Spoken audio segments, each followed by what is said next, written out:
ದಕ್ಷಿಣ ಭಾರತದ ಚಿರಾಪುಂಜಿ ಎಂದೇ ಖ್ಯಾತಿ ಪಡೆದಿರುವ ಆಗುಂಬೆ ವರ್ಷಪೂರ್ತಿ ಮೋಡ ಮಳೆ ಮಂಜಿನ ಸೊಬಗಿನಿಂದ ಕಂಗೊಳಿಸುವ ಈ ಪ್ರದೇಶ ಈಗ ಉರಿ ಬಿಸಿಲಿಗೆ ತತ್ತರಿಸಿ ಹೋಗಿದೆ. ಜುಲೈ ಮಧ್ಯಭಾಗದಲ್ಲೂ ಕೂಡ ಇಲ್ಲೂ ಕೂಡ ಆಗುಂಬೆಯಲ್ಲೂ ಕೂಡ ಮಳೆಯ ಸುಳಿವೇ ಇಲ್ಲ. ಜಲಪಾತಗಳು ಬರಿದಾಗಿದ್ದು ತೊರೆಗಳೇ ಹರಿತಾ ಇಲ್ಲ. ಕರಾವಳಿಯ ನದಿ ನೀರಿನ ಮೇಲೂ ಕೂಡ ಇದೆಲ್ಲವೂ ಕೂಡ ಪರಿಣಾಮ ಬೀರೋ ಆತಂಕ ಎದುರಾಗಿದೆ.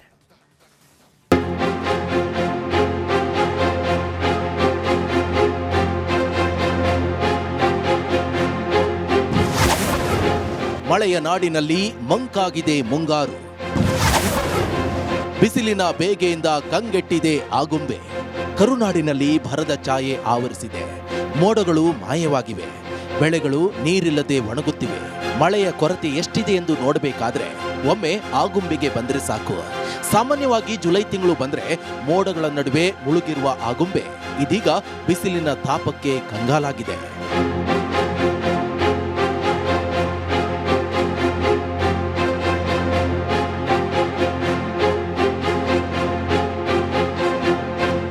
ಕಳೆದ ಒಂದು ವಾರದಿಂದ ಹನಿ ಮಳೆಯೂ ಸುರಿಯದೆ ಘಾಟಿ ಪ್ರದೇಶದ ಹಸಿರು ಸೊಬಗು ಮಂಕಾಗಿದೆ.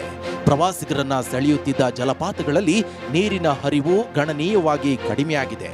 ತೊರೆಗಳು ಬಹುತೇಕ ಒಣಗಿದ್ದು ಘಾಟಿ ಏರುವವರಿಗೆ ಮಳೆ ಮಂಜಿನ ಬದಲು ಬಿಸಿಲಿನ ಸ್ವಾಗತ ಸಿಗುತ್ತಿದೆ. ಮುಂಗಾರಿನ ಕೊರತೆ ಒಂದಷ್ಟು ಸಂಕಷ್ಟಕ್ಕೆ ಕಾರಣ ಆಗಿರುವಂಥದ್ದು. ಯಾಕಂದರೆ ಆಗುಂಬೆ ಅಥವಾ ಪಶ್ಚಿಮ ಘಟ್ಟದ ತಪ್ಪಲು ಪ್ರದೇಶ ಅಂತ ಹೇಳಿದರೆ ಕರಾವಳಿ ಮತ್ತು ಮಲೆನಾಡಿನ ನೀರಿನ ಬಟ್ಟಲು ಅಂತ ನಾವು ಹೇಳ್ತೇವೆ.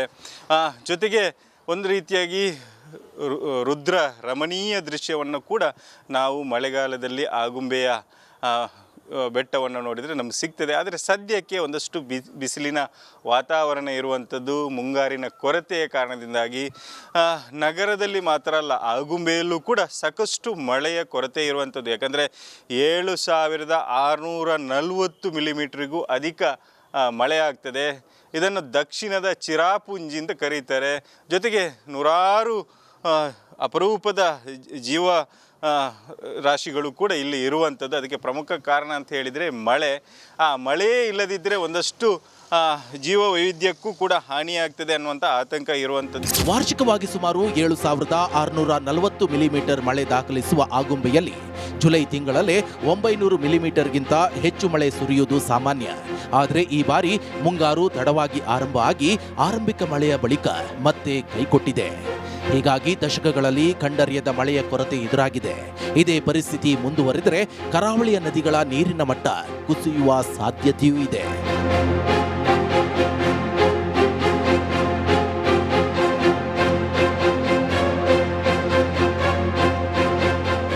ಮಳೆಯ ಕೊರತೆಯಿಂದ ಆಗುಂಬೆಯ ಪ್ರವಾಸೋದ್ಯಮಕ್ಕೂ ಹೊಡೆತ ಬಿದ್ದಿದೆ. ಮಳೆ ಮಂಜು ಜಲಪಾತಗಳನ್ನು ನೋಡಲು ಆಗಮಿಸುವ ಪ್ರವಾಸಿಗರು ನಿರಾಸೆಯಿಂದ ಹಿಂದಿರುಗುವಂತಾಗಿದೆ. ದಕ್ಷಿಣ ಭಾರತದ ಚಿರಾಪುಂಜಿಯೇ ಇಂದು ಮಳೆಯ ನಿರೀಕ್ಷೆಯಲ್ಲಿ ಆಕಾಶದತ್ತ ನೋಡುವ ಸ್ಥಿತಿ ನಿರ್ಮಾಣ ಆಗಿದೆ. ಬೇರೆ ಬೇರೆ ಏಡಿಗಳಿರ್ಬೋದು ಅಥವಾ ಬೇರೆ ಬೇರೆ ಒಂದು ಪ್ರಾಣಿಗಳು ಇರ್ಬೋದು. ಅಂದರೆ ಸಿಂಹ ಬಾಲದ ಸಿಂಗಳಿಕ ಇರ್ಬೋದು ಅಥವಾ ಕಾಳಿಂಗ ಸರ್ಪ, ಅದರ ಸಂತತಿಯ ಉತ್ಪಾದನೆಗಾಗಿ ಇದೇ ಕಾಡನ್ನು ಆಶ್ರಯಿಸಿರ್ತದೆ. ಆದರೆ ಮಳೆ ಕಮ್ಮಿ ಆದರೆ ಈ ಎಲ್ಲ ಜೀವಿಗಳಿಗೆ ಒಂದಷ್ಟು ಅಪಾಯಗಳು, ಅದರ ಸಂತತಿಯ ಕೊರತೆ ಉಂಟಾಗುವಂಥ ಆತಂಕ ಕೂಡ ಸದ್ಯಕ್ಕೆ ಇರುವಂಥದ್ದು. ಹಾಗಾಗಿ ನಾವು ಕಳೆದ ಬಾರಿ ಎಲ್ಲ ಗಮನಿಸಿದರೆ 7640 ಮಿಲಿಮೀಟರ್ ಮಳೆಯಾದಂಥ ಪಶ್ಚಿಮ ಘಟ್ಟದ ತಪ್ಪಲು ಪ್ರದೇಶದಲ್ಲಿ ಈ ಬಾರಿ ಸಾಕಷ್ಟು ಮಳೆಯ ಕೊರತೆ ಎದ್ದು ಕಾಣ್ತಾ ಇರುವಂಥದ್ದು. ಯಾಕಂದರೆ ಮಳೆಗಾಲದಲ್ಲಿ ಇರುವಂಥ ಯಾವುದೇ ದೃಶ್ಯಗಳು ಸದ್ಯಕ್ಕೆ ಆಗುಂಬೆಯಲ್ಲಿ ನಮಗೆ ಕಾಣಸಿಗೋದಿಲ್ಲ. ಯಾಕಂದರೆ ನಡು ಬೇಸಿಗೆಯಲ್ಲಿ ಯಾವ ರೀತಿ ಇರ್ತದೆ ಆ ಪರಿಸ್ಥಿತಿ ಸದ್ಯಕ್ಕೆ ಮಳೆಗಾಲದಲ್ಲೂ ಕೂಡ ಇರುವಂಥದ್ದು. ಮುಂಗಾರಿನ ಸಮಯದಲ್ಲಿ ಇರ್ಬೋದು ಅಥವಾ ಈಗ ಕೂಡ ಅದೇ ಪರಿಸ್ಥಿತಿ ಇರುವಂಥದ್ದು. ಮಳೆಯ ನಾಡು ಎಂದೇ ಗುರುತಿಸಿಕೊಂಡ ಆಗುಂಬೆಯಲ್ಲಿ ಮಳೆಯ ಬದಲು ಉರಿ ಬಿಸಿಲು ಆವರಿಸಿರುವುದು ಪರಿಸರ ತಜ್ಞರು ಹಾಗೂ ಸ್ಥಳೀಯರಲ್ಲಿ ಆತಂಕ ಮೂಡಿಸಿದೆ. ಮುಂದಿನ ದಿನಗಳಲ್ಲಿ ಉತ್ತಮ ಮಳೆಯಾಗದಿದ್ದರೆ ಪರಿಸರ, ಪ್ರವಾಸೋದ್ಯಮ ಹಾಗೂ ಜಲ ಸಂಪನ್ಮೂಲಗಳ ಮೇಲೆ ಗಂಭೀರ ಪರಿಣಾಮ ಬೀಳುವ ಸಾಧ್ಯತೆ ಇದೆ.